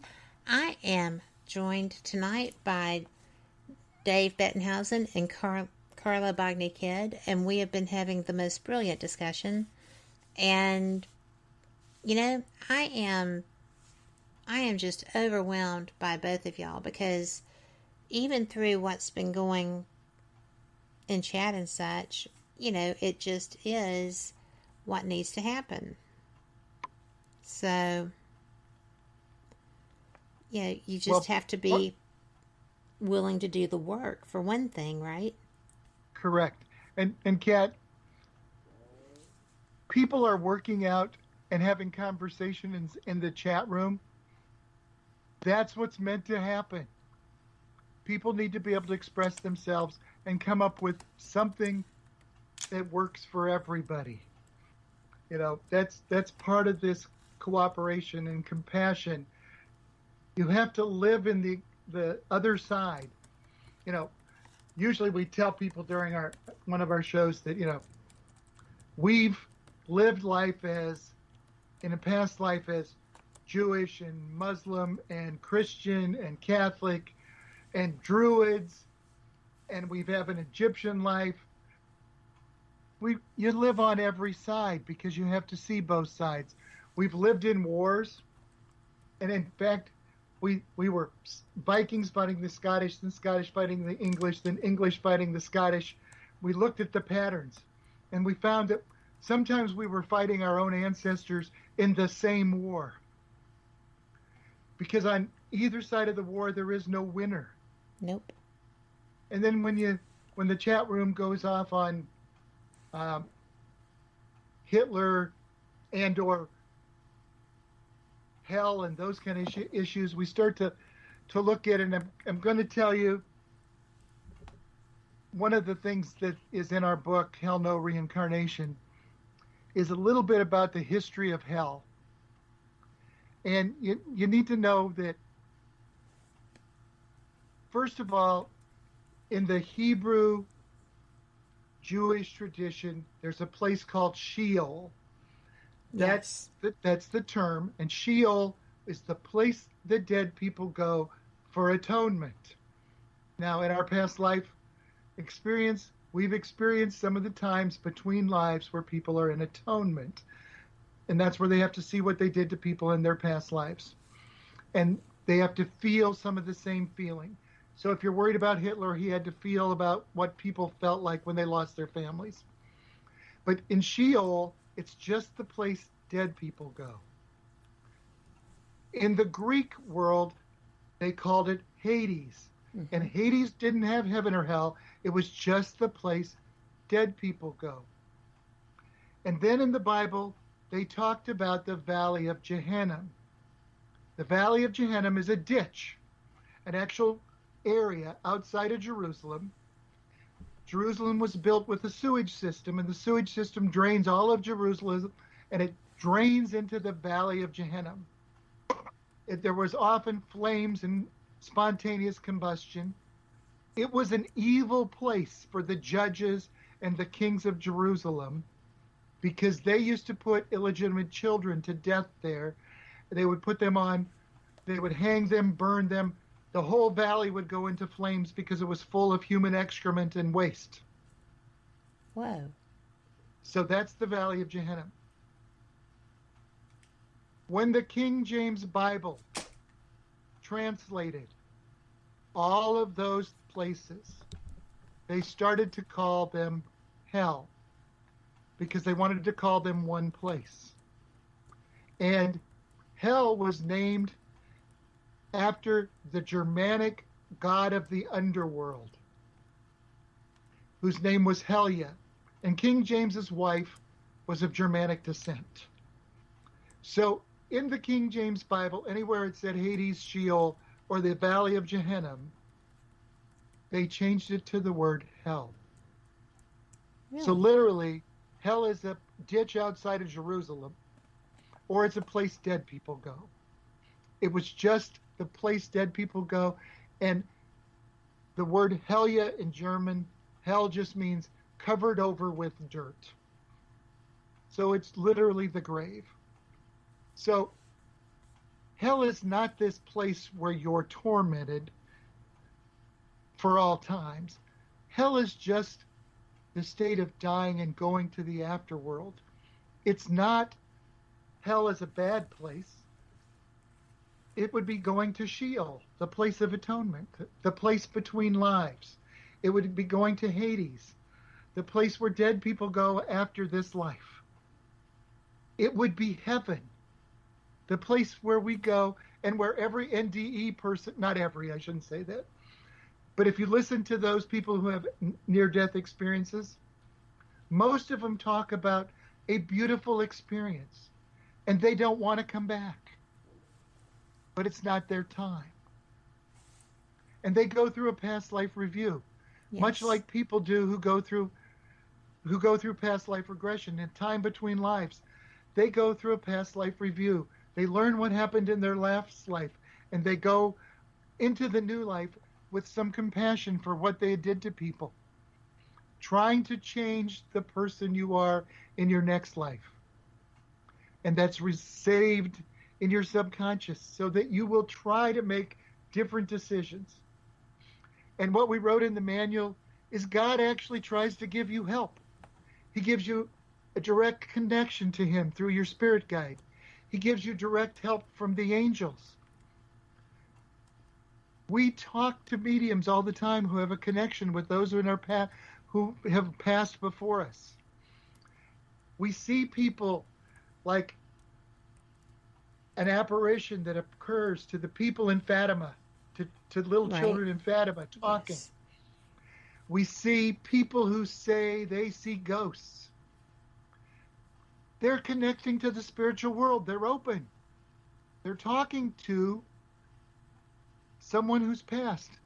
They're not non-existent. Right. They're not trapped in hell.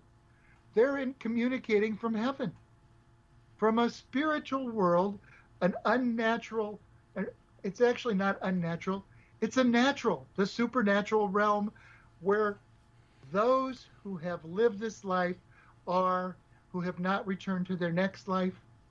Or if you go to a higher plane, those people who have finished this life got off the karmic wheel and are living love and focusing their love back on this earth as we all try to move toward a more loving world.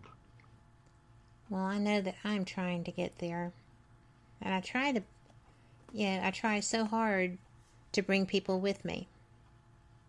And I am not a Pollyanna. I mean, I'm really not.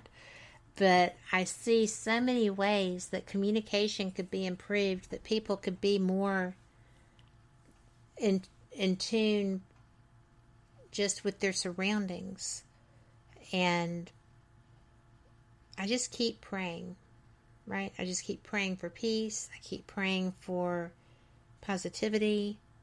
I keep praying for people to just recognize that we're all, we all have fears. We all have triumphs. We all have ghastly moments in time. And that everybody can find a way to just reach back, whether it's to give a hand or a hug, it doesn't matter. Just reach your hand back and get the next person behind you as you're reaching up for the one ahead. Isabella says, I have to review with everybody listening, and this is in every one of our books. Isabella says, there really is 5 simple rules for living. And they are: live without conceit, live without jealousy, live without selfishness, always be forgiving, and make every decision and intention out of love. Exactly. And that's the real lesson that we learned through all of our past lives and our 29 lives together. And again, in our first book, we talk about our experiences. It was The Gift of Past Lives with Mother Isabella, God, and Elizabeth. Mm-hmm. And we share those 20 of our lives and the lessons we learned and the things we did wrong and those lessons that Isabella tried to teach us about selfishness and jealousy and unforgiveness and conceit. Then we did the second book, and we tried to write sort of a reconciliation with some of the religious experience with our spiritual experience with reincarnation, so that we can kind of talk about the history and the things and the research and everything that we learned when we went out and tried to find out more. And then we wrote the manual, because in the manual it says, who do you reach out to when you want help? And it's your spirit guide. It's your angels. It's God. Do you realize that you're never alone? That they're always there to help you? And that part of this is you're given the lessons you need to learn, but you're also given help to overcome any of those things that are happening to you. Yes. And if you just accept the gifts that are given you, you can get through this. And you can learn the compassion, and you can get off the karmic wheel. And you can return back to God, Tao, Source, Creator, the love in which you were created. Yes. And that's really the purpose of our message. And that's part of the purpose of writing the books. Well, it's a valiant purpose. I feel like with all the times that we've spoken, that's the message I get from you every time. You were blessed to be given it, and you're sharing freely of it. It's just such a beautiful gift that you bring, and people may not have known that's what I was talking about when I was talking about you pre-show, but you really are a great deliverer of the message you've been given. And it doesn't always translate as well as y'all do. But what you do is obviously just very, very special. And I love that you share. I love that you come here to share. Because my Fate Magazine radio listeners have just enjoyed you. Enjoyed you so much. And I do. So, but our time is up. And I hate that because I feel like we still have so much more to say. Thank you so much for being here. I am always thankful for your time and love your sharing. Kat. Thank you. Yep. We appreciate being on the show, Kat. Well, anytime. I am always open to what you have to share. And for our listeners, yes, the chat says the show should have been 3 hours, but you know, they are I think you're on Eastern time, aren't you? Yes. Yeah, see, it's late to them. It's already 10 o'clock there. So they probably could go another 6 hours talking about this, but we wouldn't ask them to. That's just too long. Mm-hmm. But for everyone listening, you know, we do this for you. I appreciate you being here. I appreciate so very much you being able to join us. The whole purpose of these conversations is to bring you information that is beneficial, that can help you with getting through day-to-day living. And, you know, that matters. I always say it. My friend Corey Smith wrote a song called Be the Change. And you can find it on YouTube. He actually was, he wrote it for an organization in Africa that helps with everything for children. But just be you. You know, be the person that you would like to have for a friend. Be the child that you would like to have. Be the parent that you would like to have. Yeah, we don't get do-overs, but we do get a chance to share what we learn. And that is love. And patience. Don't ask for patience. Trust me, do not ask for patience. But you can share it. And just be the change. You can do it. I know it. Much love. Much peace. Blessings to all of you. Dave and Carla, especially to y'all for joining us. And we'll see you next week. Good night.